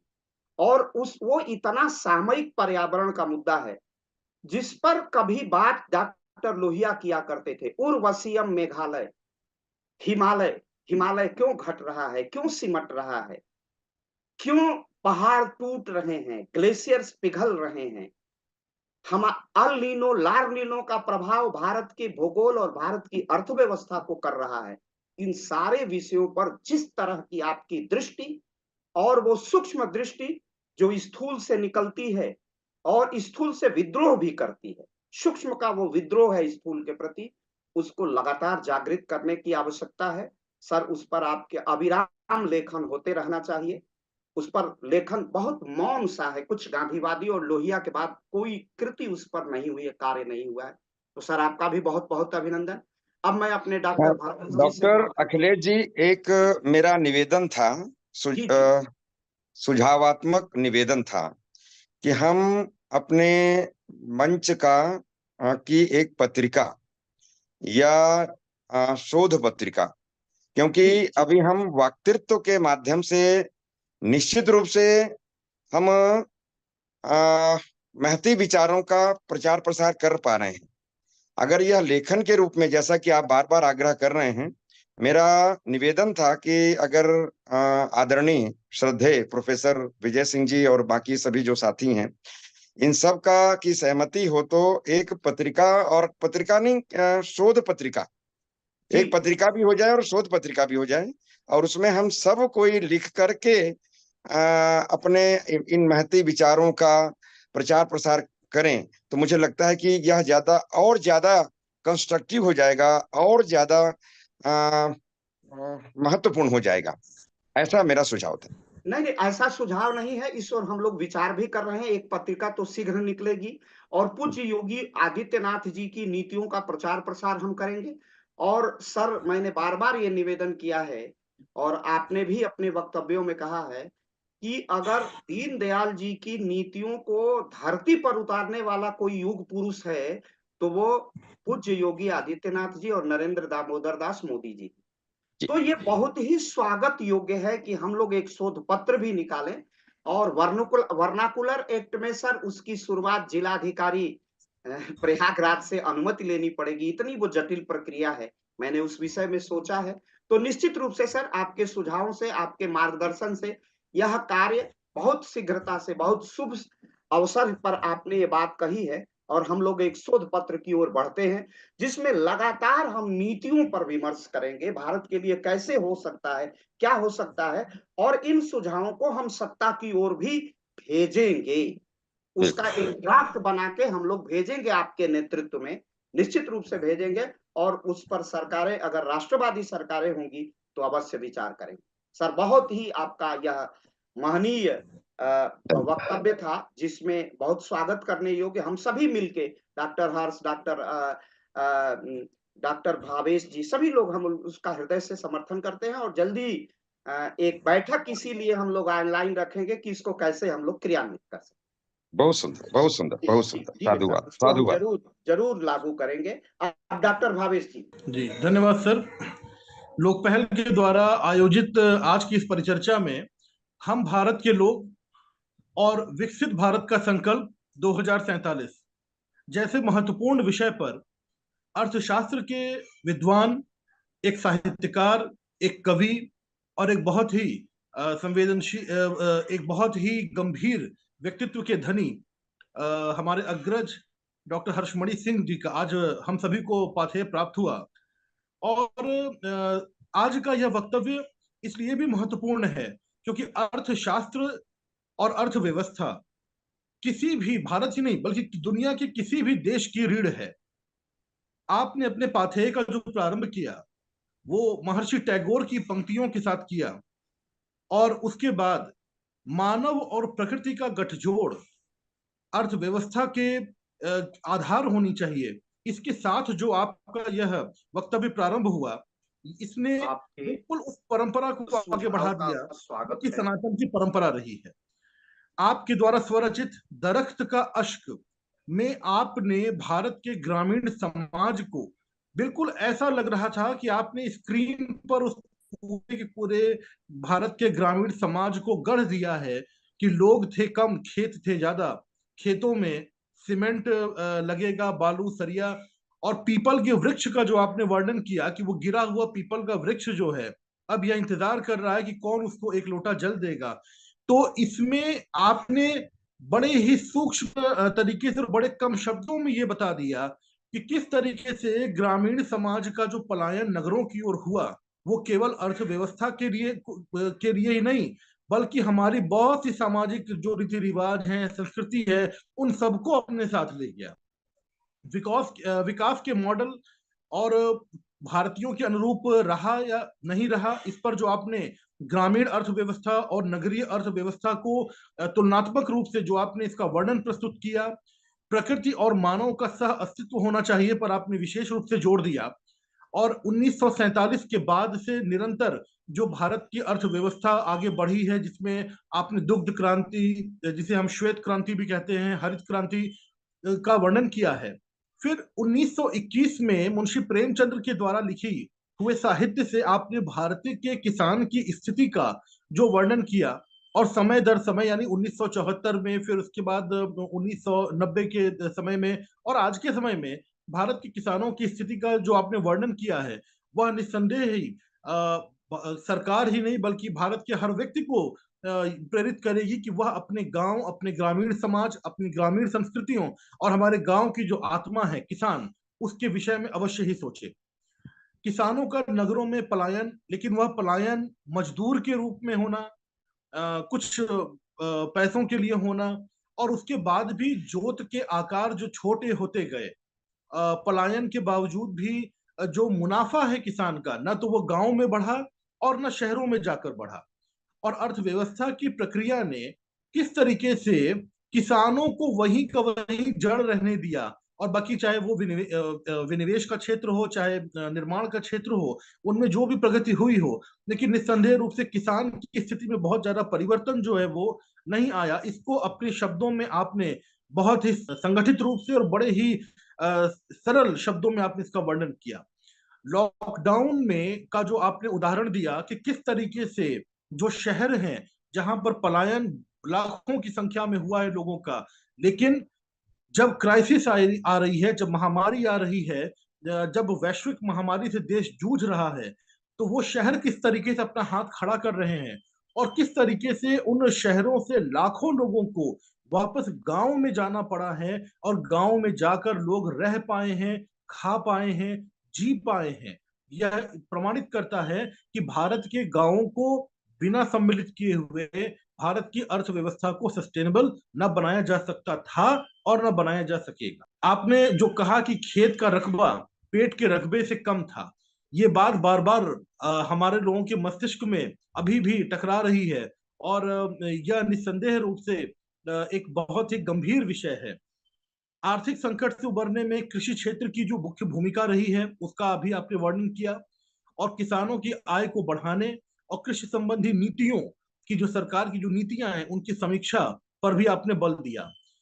पूंजीपतियों और कामगारों के बीच संघर्ष का भी आपने बड़ा ही सुंदर प्रस्तुतिकरण किया, और ग्रामीण अर्थव्यवस्था किस प्रकार से नगरीय अर्थव्यवस्था की पूरक है, और वो दोनों अर्थव्यवस्थाएं किस तरीके से एक दूसरे की पूरक होकर एक सस्टेनेबल डेवलपमेंट को जन्म देंगी, इसका बहुत ही बेहतर, बहुत ही सुसंगठित उदाहरण आपने प्रस्तुत किया है।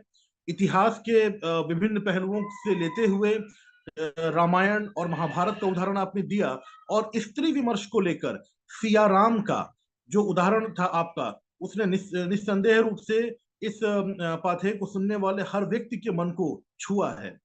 शिल्पदिकारम जो तमिल की एक बहुत महत्वपूर्ण रचना रही है संगम पीरियड की, उसमें इलांगो आदिगल के द्वारा जो रचित है, उसमें आपने जो पूरा वर्णन किया, वो निस्संदेह रूप से एक बहुत ही महत्वपूर्ण वर्णन रहा। राम राज्य का क्या कॉन्सेप्ट रहा, गुरुकुल का क्या कॉन्सेप्ट रहा, और किस तरीके से उन्होंने सनातन की व्यवस्थाओं, सामाजिक व्यवस्थाओं, और सबसे बड़ी बात की अर्थव्यवस्था को किस प्रकार से आत्मनिर्भर बना रखा था, यह बहुत ही महत्वपूर्ण उदाहरण आपने हम सभी के सामने प्रस्तुत किया है। यूनिवर्सिटी, उससे निकल रहे ग्रेजुएट्स और उन ग्रेजुएट्स का परफॉर्मेंस निस्संदेह रूप से आज भारत के हर पढ़े लिखे विद्वान व्यक्ति का यह विचार अवश्य होता है और उससे आपने हमें रूबरू कराया। आपने पुनः एक बार उस ओर सोचने पर के लिए प्रेरित किया है। यह एक बड़ा ही महत्वपूर्ण तथ्य रहा आपकी इस पाठ्य का। और अंत जो आपने किया, नदियों को उदाहरण बनाकर, नदी घाट और घाटिये का जो उदाहरण आपने दिया, और उसमें जो एक लाइन थी वो मेरे ख्याल से हम सभी सुनने वालों के मन में बैठ गई कि पाप और पुण्य का कोई हिसाब कच्चा नहीं होता है। ये हिसाब ऐसा है जो बहुत ही पक्का होता है और इसके आधार पर ही हम सभी का निर्णय होना है। ये बड़ा ही मार्मिक रहा और हम सभी के मन को इसने छुआ। इस बहुत ही महत्वपूर्ण ज्ञानवर्धक सूचनाओं से भरे हुए और समीक्षा से भरे हुए इस पाठ्य के लिए मैं पूरे लोक पहल परिवार की ओर से आपको बहुत बहुत कोटि कोटि धन्यवाद प्रकट करता हूं। इस लोक पहल को मूर्त रूप देने वाले professor Alok Chauhan sir, doctor Vijay Kumar Singh sir, doctor Santosh Kumar Singh sir, Anand Pathtikar sir, doctor BL Arya sir का भी बहुत बहुत धन्यवाद ज्ञापित करता हूं। हमेशा ही इन परिचर्चाओं को अपनी समीक्षा के द्वारा, अपनी ओजपूर्ण भाषा के द्वारा, अपने व्यक्तित्व से निरंतर संचालन करते रहने वाले हमारे बड़े भाई, हमारे अग्रज डॉक्टर अखिलेश त्रिपाठी सर को भी बहुत बहुत धन्यवाद। और दीनदयाल उपाध्याय पीठ के विद्वान, हमारे एक तरीके से मार्गदर्शक डॉक्टर उदय भान सिंह सर को भी बहुत बहुत धन्यवाद, जो उन्होंने अपनी समीक्षात्मक टिप्पणी दी। साथ ही साथ आशुतोष सिंह तोमर जी, डॉक्टर ऋषिकेश सिंह जी, डॉक्टर अल्पना जी और अन्य जो हमारे श्रोतागण हैं, आप सभी ने अपना बहुमूल्य समय दिया इस पाठ्य को सुनने के लिए। मैं आप सभी को हाथ जोड़कर पुनः एक बार बहुत बहुत धन्यवाद ज्ञापित करता हूं। धन्यवाद सर। बहुत बहुत आभार। लेकिन धैर्य के साथ इस पूरे रचना का संचालन करने वाली जो सांगठनिक संरचना, जो तकनीकी टीम है, उसकी हमारी जो सबसे महनीय व्यक्तित्व है वह है कनिष्का वशिष्ठ जी। वो नहीं होती तो ये सारा आभासी मंच न सजता, न तो ये दर्शकों तक, श्रोताओं तक इतनी गंभीर चर्चा का विषय संप्रेषित हो पाता इसका, न तो हम फैसिलिटेट कर पाते, न तो कम्युनिकेट कर पाते। तो संप्रेषण के लिए और इस तकनीकी महत्वपूर्ण योगदान के लिए कनिष्का जी का बहुत बहुत हृदय से आभार। आपका जो धैर्य है वो बहुत अतुलनीय है। आप साक्षात परम्बा की सदृश हैं। माँ परम्बा ऐसे ही पूरे राष्ट्र की रक्षा करती हैं। आप उसी की वरद पुत्री हैं। आपका बहुत बहुत अभिनंदन। और मैं निवेदन करूंगा डॉक्टर उदय भान सर को बहुत बहुत प्रणाम, और सभी श्रोताओं को, डॉक्टर विजय सिंह को बहुत बहुत प्रणाम, और सभी श्रोताओं का बहुत अभिनंदन और स्वागत। डॉक्टर हर्ष को बहुत बहुत आभार। अब मैं कनिष्का जी से निवेदन करूंगा कि आज के कार्यक्रम का समारोह करें। वीडियो को एंड तक देखने के लिए धन्यवाद। ऐसी ही और वीडियोस के लिए देखते रहिए हमारा YouTube चैनल लोक पहल।